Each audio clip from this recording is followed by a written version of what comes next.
Mark Twain, famoso escritor norteamericano, autor de Tom Sawyer y El forastero misterioso también, nació el día que pasó el cometa Halley, en 1835. Murió 75 años después, cuando el cometa volvió a pasar, en 1910. ¿Una coincidencia? Yo mismo hace un tiempo estaba pensando en lo buenas que son las Toyotas antiguas, camionetas indestructibles, casi como dice el saber popular. Pensaba que me gusta en esta y además pienso en el color azul que me gusta y en un lapso de unos minutos pasa frente a mí una camioneta Toyota antigua de color azul. ¿Qué es esto?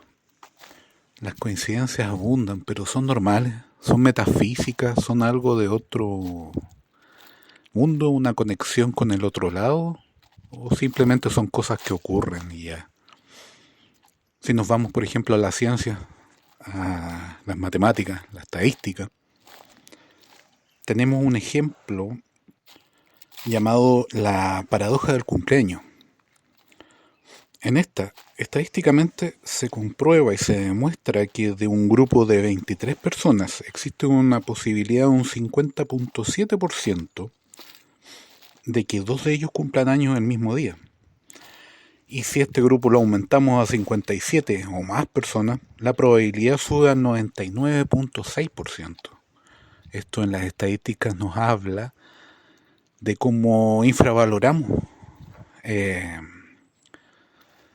cómo menospreciamos, digamos, la probabilidad de que ocurran cosas.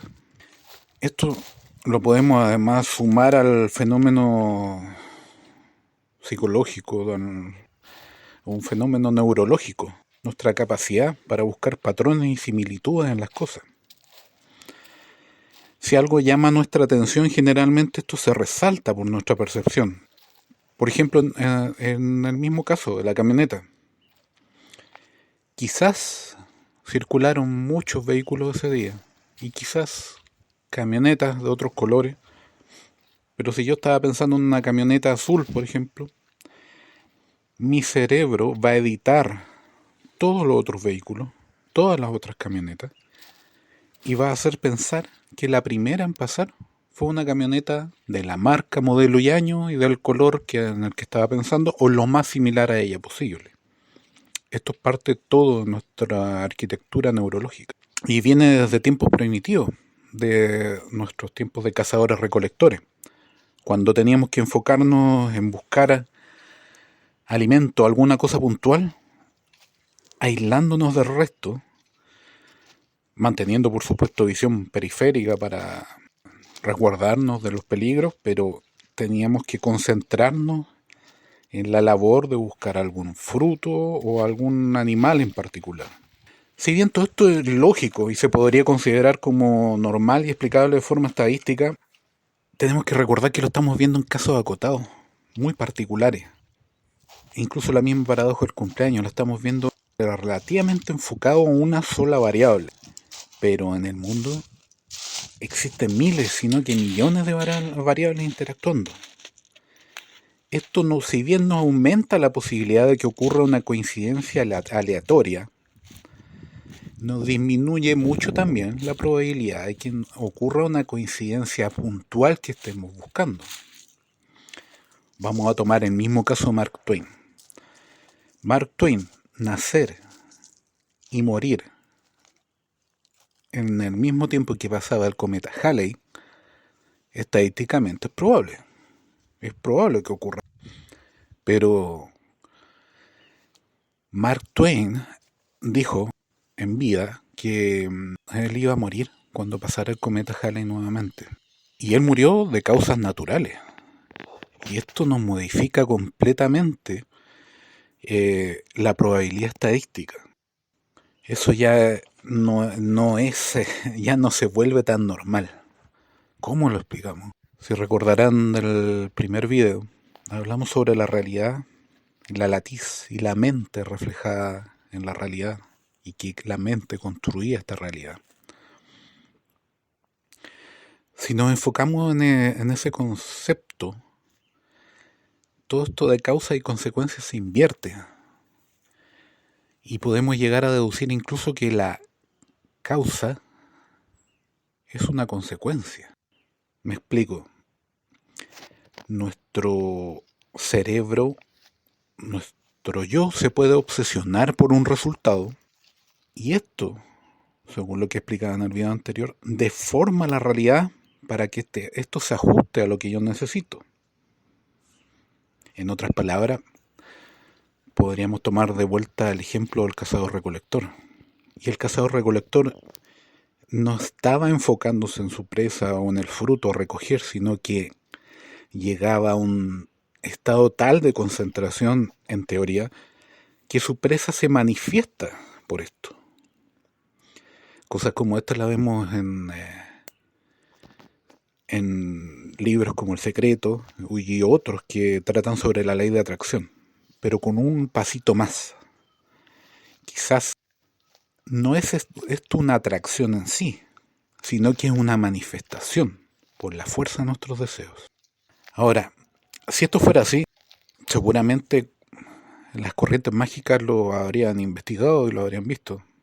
Y deberían tener un método para que esto se cumpliera, se realizara. Y sí, lo es, así es. Existe, lo han visto.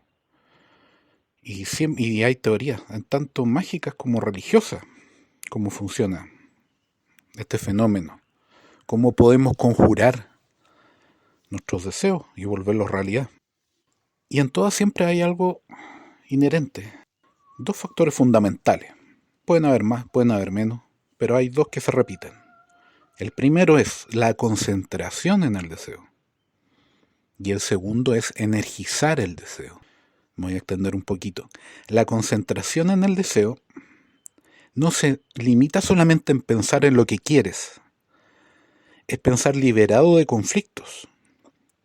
Es decir, nuestro deseo no debe estar atado a conflictos internos, debe tener pureza y enfoque. Y por eso debemos llegar a una especie de estado de inocencia, donde no seamos jueces conscientes o inconscientes del deseo.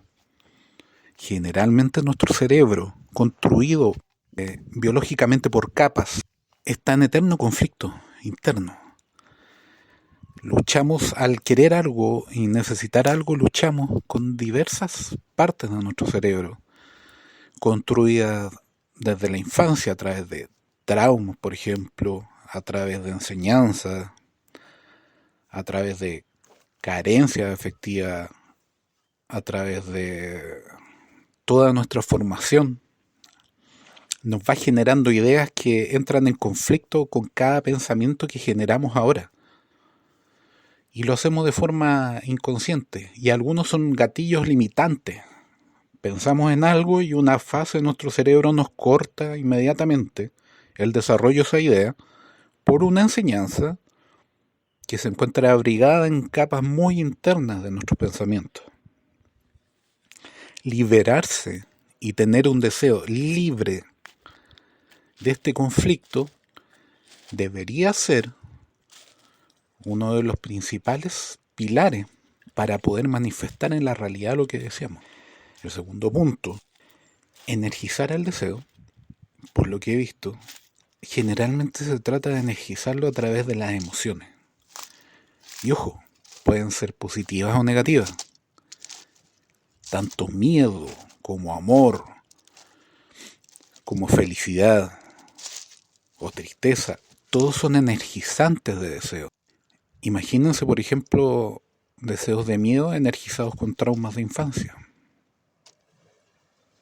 Eso puede hacer que en nuestra realidad se manifiesten cosas que no queremos.